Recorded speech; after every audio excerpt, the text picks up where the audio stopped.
This is Matt Rosen, and this is The Grit Mindset with me, your host, Matt Rosen.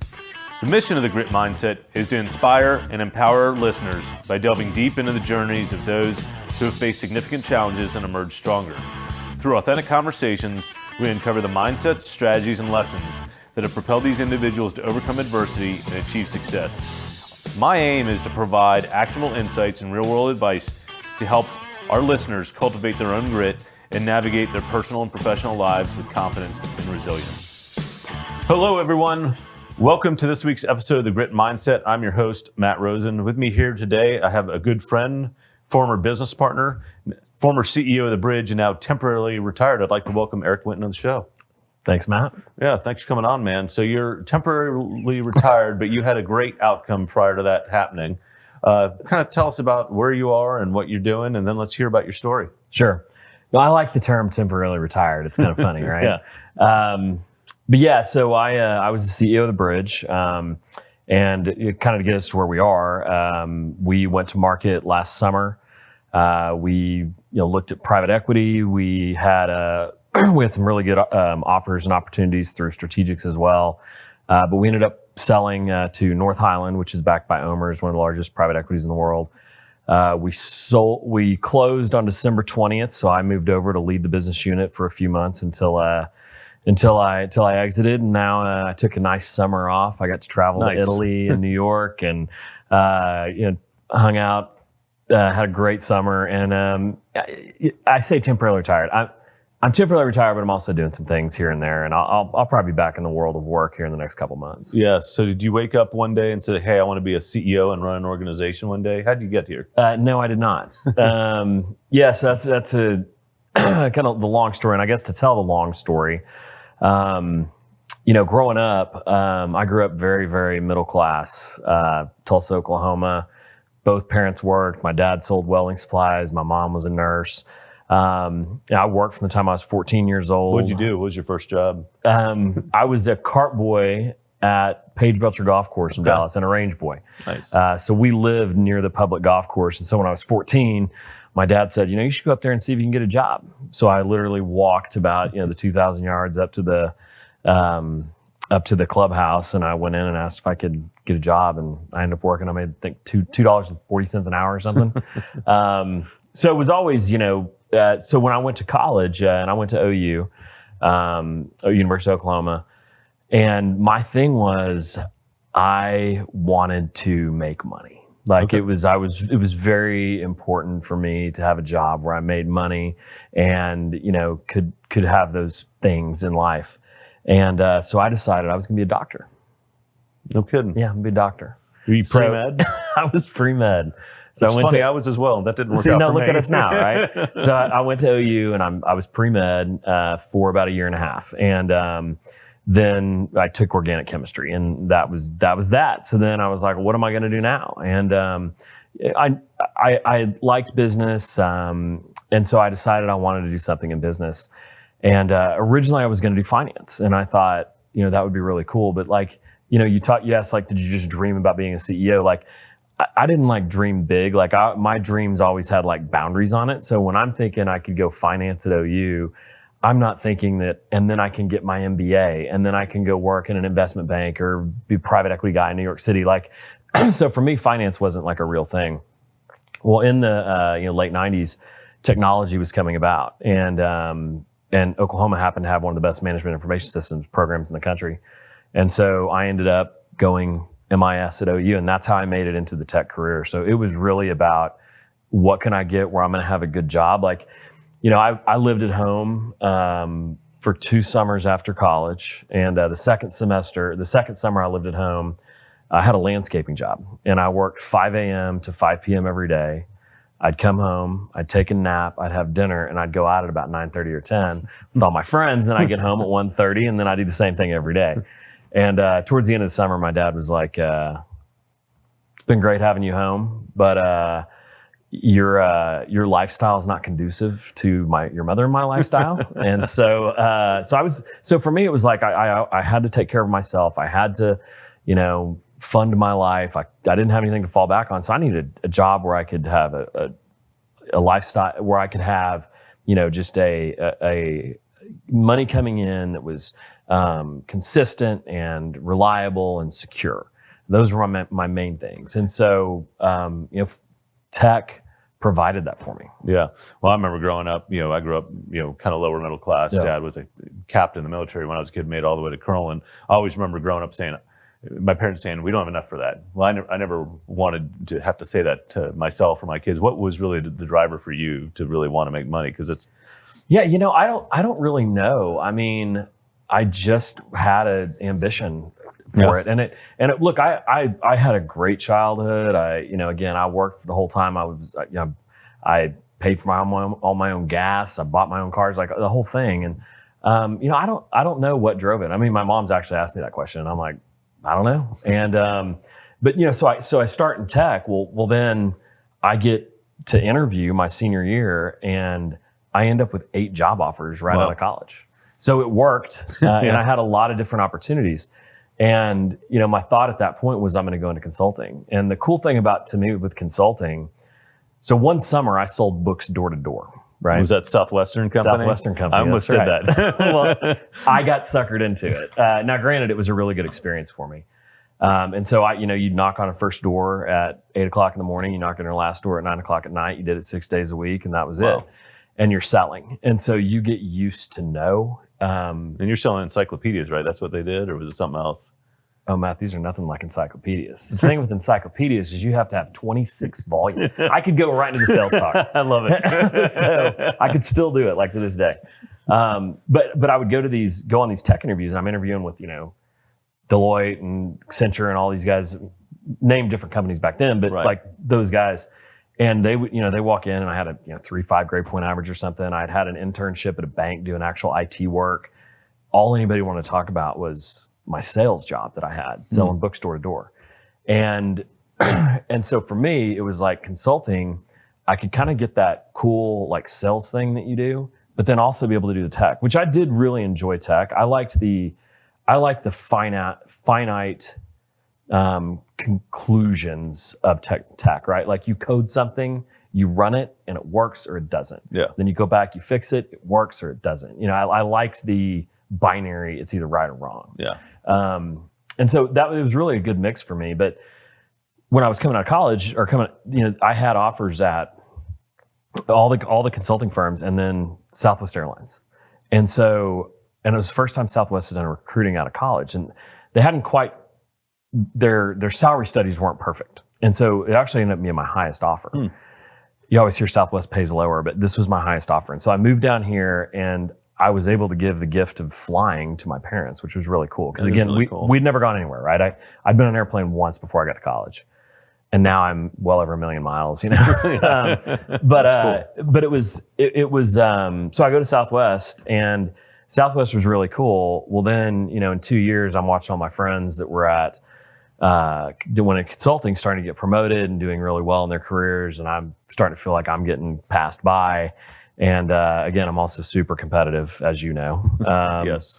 And, that's when I knew I wanted to go into consulting. And, I reached out to this headhunter and he put me in touch with a company called Tactica, which you're very familiar with. Tactica Technology Group was the original name of the company, and then just Tactica. And it ended up being the seed of almost every consulting firm in DFW, including yours. You have a lineage back to the Tactica world, right? Yeah, Tactica was a great group of folks. It was awesome. Learned so much from those guys. Teraveda, Leda, a lot of different firms. Slalom, Hitachi, all of it, yeah. It's pretty wild. What was the hardest part about going from being in an industry job like Southwest to going into consulting? Were there any stories of transition that were challenging? That's a good story, and actually one that, we've known each other a long time. You may not have even ever heard this story. But so I was used to being a cost center, and then you're flipped, and now you're a revenue generator as a consultant. So my first gig was at this company that doesn't exist anymore called Allied Riser Communications. And their idea was they would go and put fiber in these buildings, and then they would sell out high-speed internet to the tenants. Oh, interesting. And I don't know this story. And back then, it was like really, like a very edgy idea. And so they raised funds. I think they did like two capital raises, And then they were going to have an IPO. Mm-hmm. And so they had all these consulting firms that were there helping them build this stuff out. Well, I got on this project. And so the first day on the job, I walk in, and this is 1999. It was right before Y2K, actually. And so I walk in, and I've got my newspaper. And I sit down at my cube at the client site. I pop open my newspaper. Because that's what I did, right? Get to work, I'd read the newspaper, have a coffee, and then I'd get into my coding and stuff. And this is my first day on the job. I'm super excited, new consulting career, working for this dynamic company. And I pop open the paper. And do you know Tim McGuire? You knew Tim, right? Yeah. So Tim was my officer in charge on that project, Tactica. And he goes, "Hey, Eric, did you come here for a minute?" And I walk over, I'm like, "What's up?" And he's like, "You can't bring your paper into the client." And I'm like, and then it just dawned on me, wait a minute, yeah, these guys are paying me absurd amounts of money at the time. It was like $200 an hour or something. And I'm going to be there reading the paper. Like how much does that cost for each article you just read? Right. So that pretty quickly turned me on to the world of consulting. But that experience at Tactica was just phenomenal. Like I learned so much from all those people that shaped a lot of like who I was as a professional and as a leader from all those people. And you went from there to taking leadership roles in a variety of organizations after that, right? Yeah. So with Tactica, one of the first chances I took was my wife and I had moved down here. So I got married really young out of college, and we had moved to Dallas from University of Oklahoma. And Tactica was expanding into Chicago, and they made some people offers to move to Chicago to help start the Chicago office. And so I thought, well, how cool would that be to live in Chicago? Yeah. And same with Kim, and she was a school teacher, and we were like, let's do it. So we moved to Chicago. I was the third employee in the Chicago office. Eddie Mayfield, the guy that ran it, is one of the best mentors that I had in my career. But I moved to Chicago. I was the third employee in that office, and then I got to watch it build and grow. And it also gave me opportunity to get into senior roles quickly. Well, then Tactica gets acquired by Hitachi in 2001. And then I moved back to Dallas, my family's all from here, and we moved back to Dallas. Well, then about 2 years after the Tactica acquisition, and it was within acquisitions of any services business, if people start leaving after 2 and 3 years, well, all these people start leaving, and they start Parveda, and they start Credera, and all these other companies. And so I'm being recruited along with them to go to these places. But when all these people left Hitachi, all of a sudden there's a void for me to be able to step up into. And so I saw that as an opportunity. And one of the things that happened was they just started a Microsoft partnership with Hitachi, and all the people left, and then I ended up being the one to take that. And so I owned the Microsoft partnership for Hitachi. Yeah, I think that's where you and I met, was at a Microsoft conference. Yep. Yeah, that's when we were in the same worlds together. Yeah, and we used to just go hang out at the conferences. and around here with IMCP, there was really big Microsoft contingency here in Dallas, which was awesome. And then I got promoted to vice president at Hitachi, ran that I think I was the youngest VP at Hitachi at the time, ran the Microsoft business for a while. And then Slalom was coming into Dallas, which is when kind of the next real career chance I took. Was Slalom Consulting, now $3 billion company. Back then it was $100 million. They had five offices. I think we were the sixth. And Paul Schultz, another mentor of mine, we started Slalom Dallas and built it very quickly. Yeah. Which was super cool. And so then I was an MD at Slalom for a while, and I moved to Boston to open their Boston office. So we did another move up north. And I tell people it was that move up north. It took this Oklahoman to move to Massachusetts to finally admit I'm a Texan now, and I am a Texan. And I'm still an Oklahoman, but my daughters are they're Texas through and through. Yeah. Well, it sounds like you always looked for opportunities and voids to either move or step up in a new role. What did you have to tell yourself to be able to do that? Because you're obviously taking risks, moving your family. How did you kind of manage through that? That's a good question, because I did always have that. I had to manage the risk. Yeah. Being married young, and then we waited until we were 30 to have kids. But still, once you have kids, now you've got them to take care of. And so, when you make these career moves, there's always risk that comes with that. So but I always had to think through it. You know, I couldn't, that's like when, you know, when you talk about entrepreneurs and you think about like, you know, these relentless people that have this idea and this dream and they, you know, they'll live in cardboard boxes if they have to. Like that wasn't me. Like I always, and you know this about me, I always had to think, I got to make money. I got to support my family. I've got to, because I didn't have any backup. And so, I mean, you have to, you know, rely on your support system around you. You have to make sure that the deals you sign are going to be solid, right? Which is a story for another time. Yeah. And you've got to, and you have to have an extreme amount of belief in yourself, and you can't take no for an answer. I mean, I know it's kind of cliche to say, but you have to make it work. There's just there's no options. I mean, I said that a lot when I took over the bridge, which we'll get into, I'm sure, you know, a couple of years ago.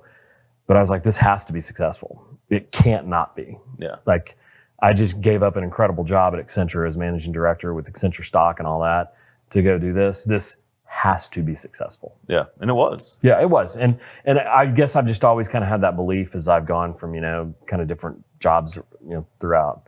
You know, with the first big one being when I left Slalom, Slalom's an amazing company. I had equity in the company. I loved it. Was very tied in with all of their global executive people who I'm still friends with and talk to, and then took that opportunity to do an entrepreneurial thing at the place you and I work together. Dipshit Partners is how I refer to it.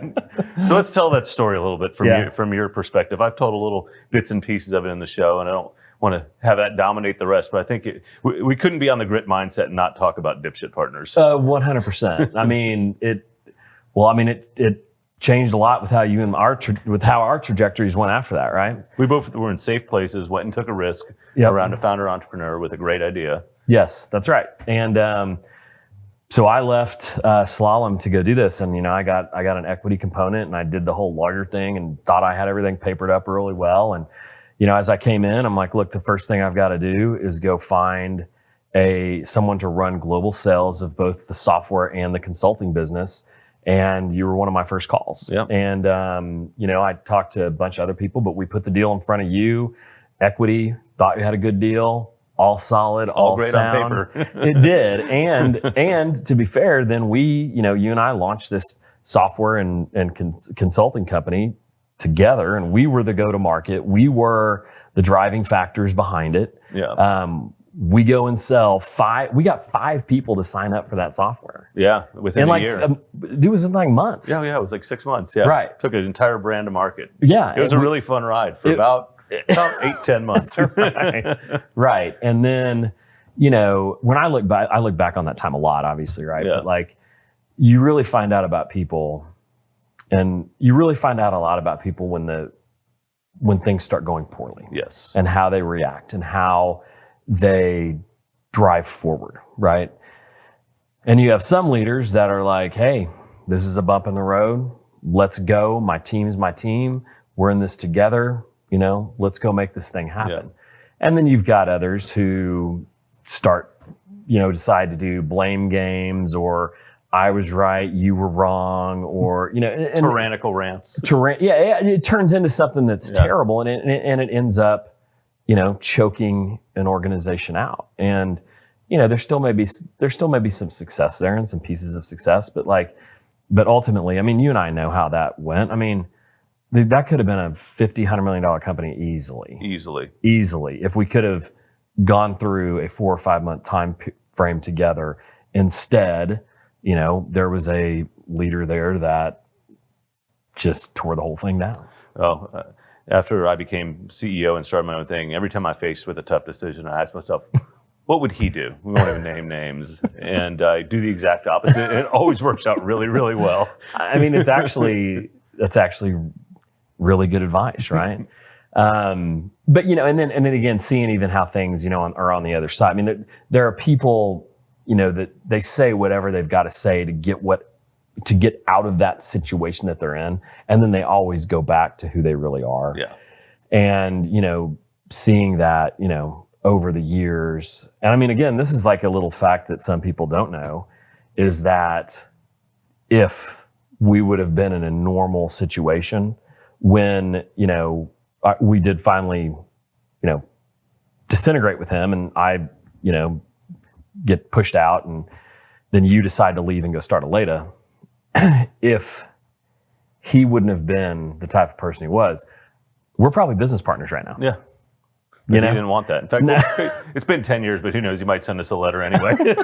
Maybe. But I mean, it's a fact that it was in your separation agreement that you couldn't work with me for how many? Was it 3 years or 5 years? 3 years. 3 years. You and I couldn't work together because it was that big of a threat. I mean, it's so ridiculous. And I think that's part of the thing too. Is like people look at it as, it's got to be a zero-sum game, or it's not about who wins. You have to lose too. And I've never had that mindset ever. And it really changed even more dramatically after the experience that you and I went through. Yeah, it was very much a zero-sum game in his mind, where I looked at this as an abundance mentality. You can be successful, I can be successful, and these things are not they can be mutually exclusive. Yeah, 100%. One does not cancel out the other. Yeah, and again, and there's been a much bigger wake than me and you with that deal, But a lot of people have gone out of there and gone off on their own. Heck, Vima was on the show. He's been very successful, and glad to call him a friend, and he's had quite a bit of success. So obviously you got pushed out. I went and did my own thing. Kind of tell us about what happened as you kind of bounced around to then ultimately run the show. We do kind of have like a survivors thing, we do. Like with the group. Talk about group therapy. Like, so now here I am, 2.5 years after I take this gamble that was working out by every measure. It was working out until it didn't. And it was working. And then all of a sudden I don't have a job, and I'd taken less money for 2.5 years, and it was not good. I was in a horrible, horrible, low place, right? And I'm looking for jobs. Yeah, and you took a huge risk and didn't work out. 2.5 years later, it didn't work out. Well, now, again, I don't have anybody to rely on. I've got a wife and 2 kids, and mortgage and car payments and all that. Like, I got to go find a job. And so, I rolled up my sleeves, and I started, going to find a job. Yeah. And I ended up, it took about 9 weeks, 9 of the longest weeks you could ever imagine. And I ended up with 7 job offers in this 1 week time frame. And so I had this fear at the time of like, am I still going to be me? Because I had some freaking scars, and like anybody that was still, you were talking to me at that point, like I was not in a good place, like mentally, emotionally, all of it. But again, I had no choice. And so, and I'm not going to get into all the kind of details around my career, but I ended up working, at a couple different consulting firms, different leadership type roles. And it was just like, I just have to roll up my sleeves and go, and had some great success at those places. And, were able to bring people that had worked for me prior at other places and have them come in, and had a lot of success and a lot of fun. And, my thought was, I got my one chance at kind of entrepreneurialism, and it didn't work out for me. And now I need a job where I'm going to make good money and have a stock and work around people that I like and be a part of something that's cool and maybe global. And that's what I was going to do. And so, after a couple of stops at a couple of great companies, Nudesk and Protiviti, I ended up at Accenture with the Avanade brand to run and grow and drive their global strategic advisory business. And again, so to me, I thought that was that, right? Yeah. So I went from kind of, this high riser in larger consulting firms like Hitachi, and then what Slalom became. Then I did the entrepreneurial thing, and now I kind of got back up to, I'm working for the largest consulting company in the world, basically, and I've got a managing director role, and that's where I'm going to be. And then I had another opportunity come up. Yeah. Well, it's awesome that you took the risk. So you're on the grit mindset. I always ask at some point, what does grit mean to you?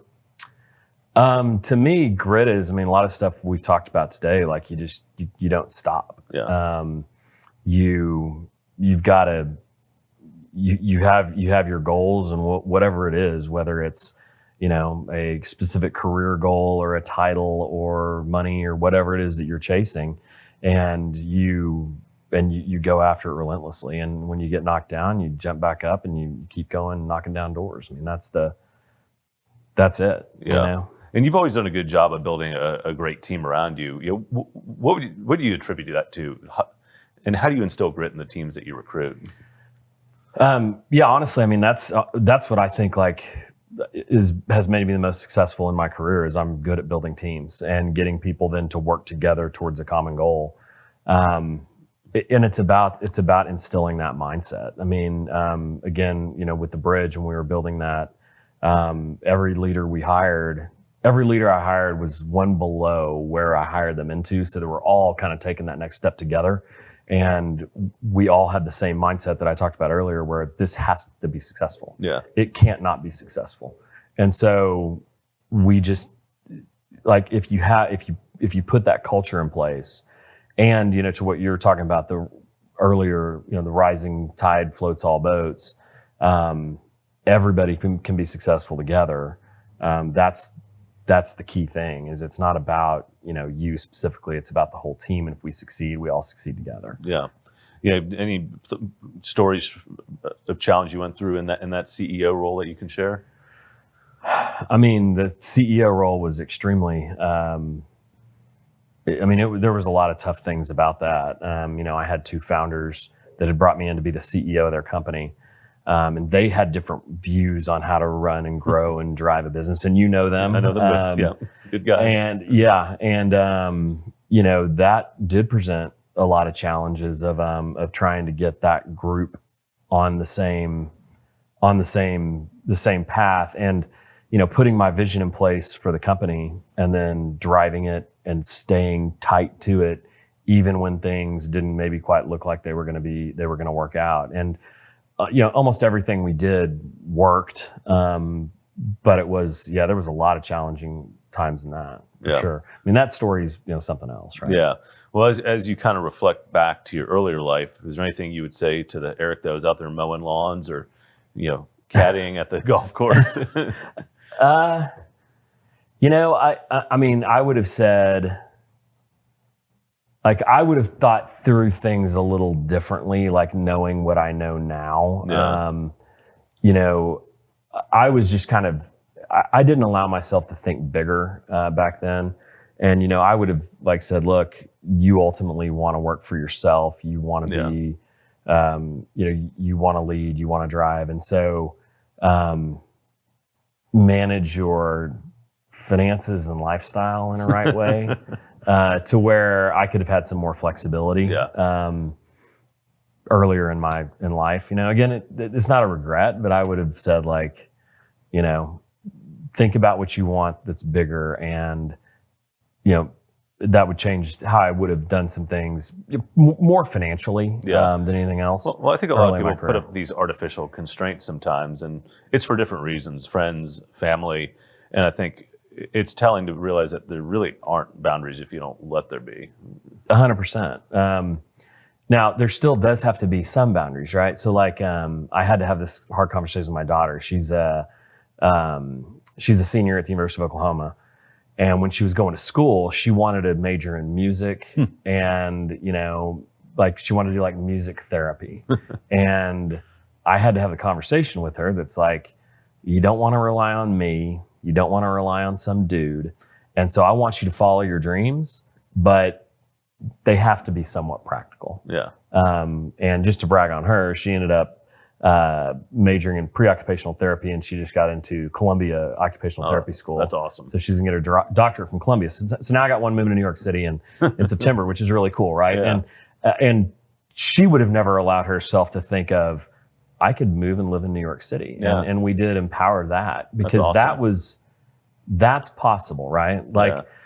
I wouldn't tell you now, hey, Matt, you should go be a Formula One race car driver. I did just watch F1. It looked pretty cool. I'm sure you did. And I don't know why that popped in my head that you would be an F1 guy, but you can't do that. But if it's hey, you should take a Leda to France because you love Europe. Sure, that's doable. It was kind of sad. It did dawn on me the other day. I'm probably never going to win a medal in the Olympics or play any professional sports. Probably not. Probably not. But you can do triathlons. You can be the best at exercising, right? It's Kenny Powers. Yeah, exactly. Well, it's awesome, man. Well, we're running a little short on time here, and I appreciate you coming on. Appreciate your friendship and you coming on and sharing the story with all our listeners. Any closing thoughts you want to kind of impart our listeners with as we kind of wrap up this episode of the Grit Mindset? I mean, not necessarily. Thanks for having me on. It's a good time. It's always fun to chat. Yeah. No, I mean, it's again, kind of going back to the whole grit thing. It's never. You always just got to pick up, dust yourself off, and move on. You're going to get knocked down. You're going to be at your lows. You're going to be, and the highs go away too. Yeah. No, this is cool. I think this podcast you do is really cool. I'd love to come back on and talk about M&A sometime. Yeah. Well, we'll definitely have you back on in the new year. Well, Eric, thanks for coming on the show. Yeah. For all our listeners out there, thanks for tuning into this week's episode. This is Matt Rosen, your host, signing off. Stay gritty.